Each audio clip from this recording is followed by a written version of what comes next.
जबकि वास्तविकता इससे भिन्न है।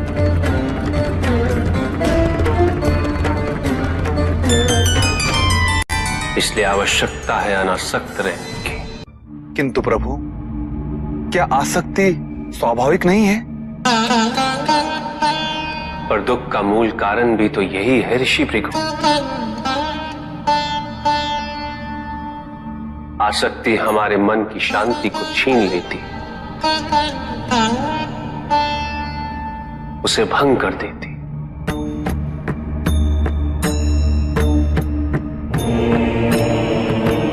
हमारी बुद्धि को स्थिर नहीं रहने देती,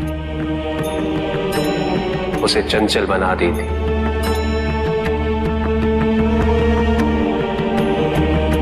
आसक्ति से प्रमाद की उत्पत्ति होती। प्रमाद मद होता है और मद अहंकार का स्रोत है,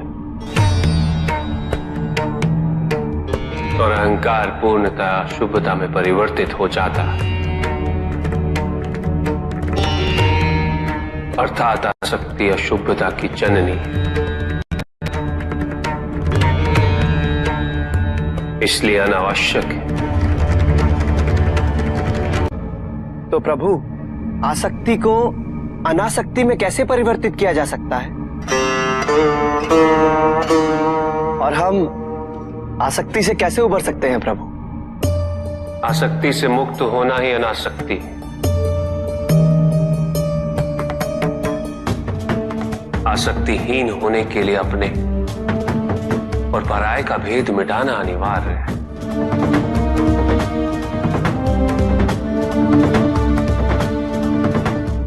और यह तभी संभव होगा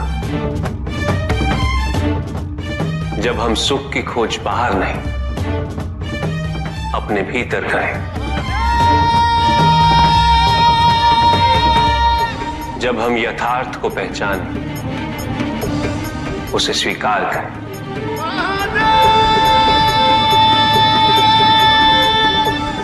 हम अपने सुख को सांसारिक तत्वों से परिभाषित नहीं करें।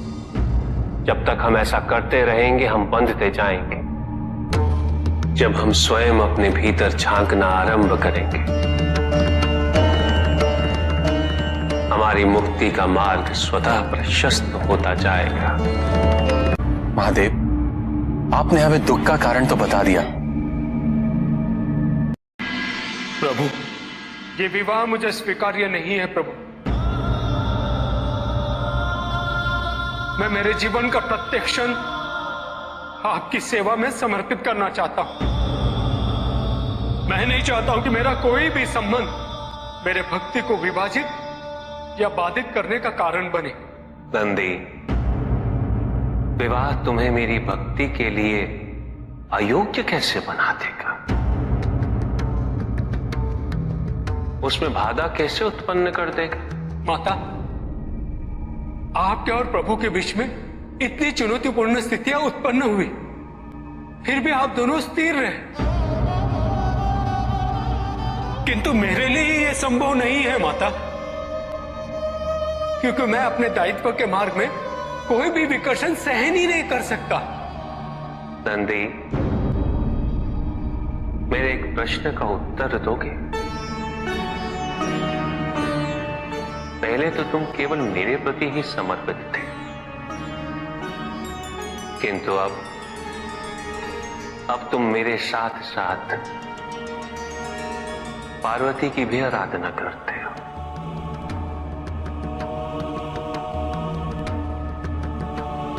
क्यों? प्रभु, माता आपके अर्धांगिनी है, आपकी पूरक, जिस प्रकार आप उनके पूरक हैं। आप माता के कारण आनंदित रहते हैं, उनकी उपस्थिति आपको प्रसन्नता देती है। अन्यथा आपको इतना हर्षित उनसे पहले मैंने कभी नहीं देखा है। फिर कुमार कार्तिकेय का जन्म, अशोक सुंदरी का जन्म, और फिर हमारे गणेश का जन्म। प्रभु, इस प्रकार मैंने कैलाश को पूर्ण होते हुए देखा है, और ये सब माता के कारण ही हुआ है। प्रभु, जिस कैलाश में आप वास करते थे उसे माता ने निवास बना दिया, इस कैलाश को संपूर्ण कर दिया।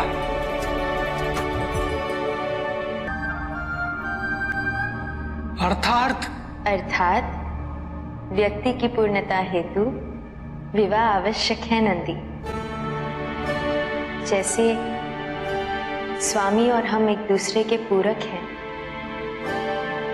उसी प्रकार तुम्हारी अर्धांगिनी और तुम एक दूसरे के पूरक बनोगे।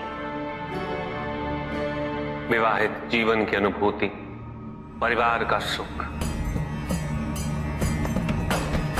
उसके सुख और उसकी सुरक्षा के लिए संघर्ष, ये सभी अनुभूतियां व्यक्ति के विकास के लिए अनिवार्य है नंदी। किंतु प्रभु, मेरी स्वतंत्रता।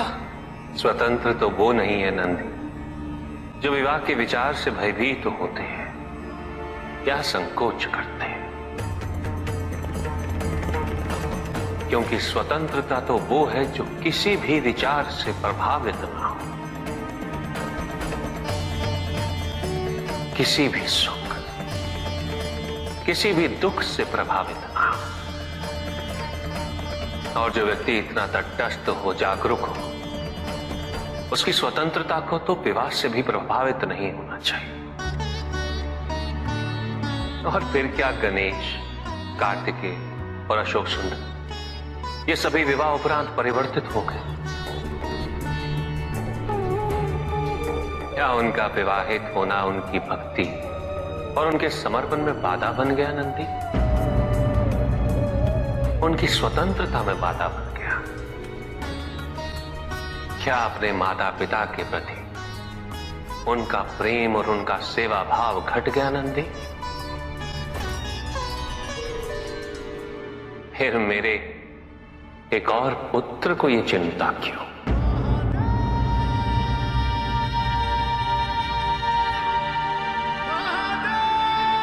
ये भय क्यों नंदी? अग्नि जलाती है, जल बुझाता है। दोनों के कार्य क्षेत्र पूर्व परिभाषित और भिन्न है। दोनों एक दूसरे को प्रतिस्थापित नहीं कर सकते। इसी प्रकार इस समस्त संसार में सभी की भूमिका पूर्व परिभाषित। संसार की यही विविधता इसकी विशेषता भी है।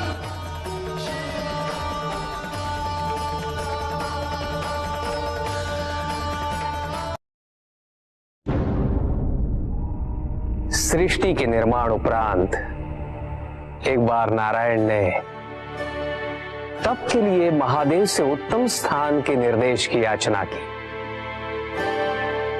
महादेव ने अपनी प्रेरणा से समस्त तेज संपन्न अत्यंत शोभायमान पंचकोशी नगरी का निर्माण किया।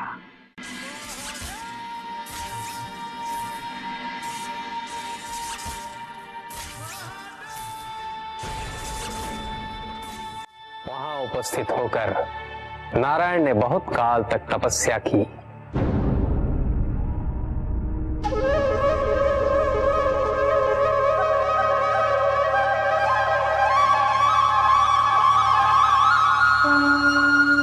नारायण की तपस्या के अनंतर ही उस क्षेत्र में महादेव की कृपा से अनेक नदी नद सरिताएं उत्पन्न हुई।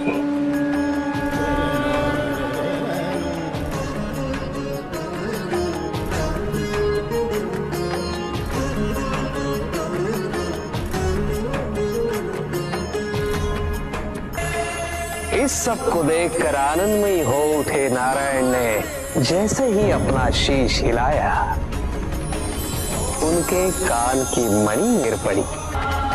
मणिकर्णिका के उस पंचकोश वाले विस्तृत क्षेत्र को महादेव ने अपने त्रिशूल पर धारण किया।